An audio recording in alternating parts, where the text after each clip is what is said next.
Ultra SP, Uruguay.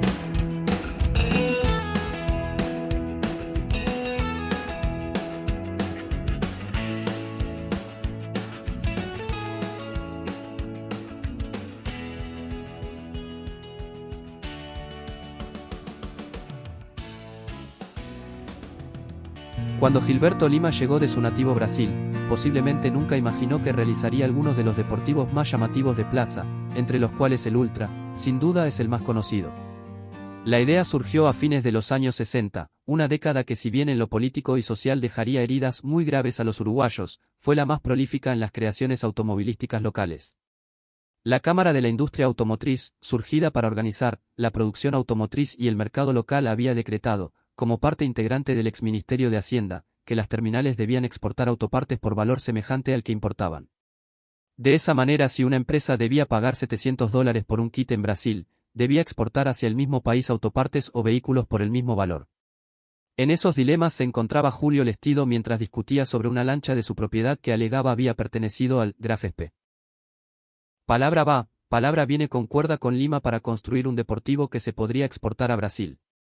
A tales efectos el señor Lima partió de una plataforma de Interlagos, sobre la que en 4 meses construyó la matriz, junto con el señor Padovan, para su GT. Sin embargo, algunas de las dimensiones cambiarían. Por ejemplo, el deportivo en cuestión tendría 60 centímetros más de largo y 20 más de ancho que el Interlagos.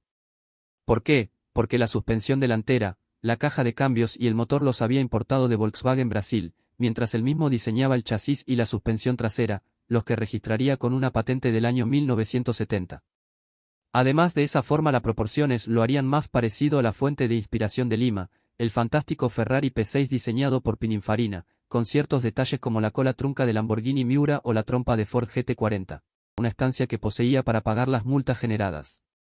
Con una preparación adecuada, una relación peso-potencia favorable, un precio estimado en ser 15% menos que el Puma, puesto en Estados Unidos, y especialmente el tener 2 más 2 plazas, en lugar de las 2 del Puma o el Interlagos, no había motivos para no convertir a Montevideo en una pequeña Módena. Con la creación de la Cámara de la Industria Automotriz, que surgió para controlar de alguna manera la producción local y el mercado. Este organismo estableció que las automotrices debían exportar autopartes por el mismo valor de las que importaban, es decir que si importaban un motor de Brasil por $1000 debían exportar elementos por el mismo valor. La única unidad que se produjo ha recorrido más de 2 millones de kilómetros, además de haber sobrevivido a 6 cambios de motores. Características técnicas. En la actualidad el Ultra ha retornado a sus raíces y en sus entradas cuenta con un Volkswagen 1600, refrigerado por aire.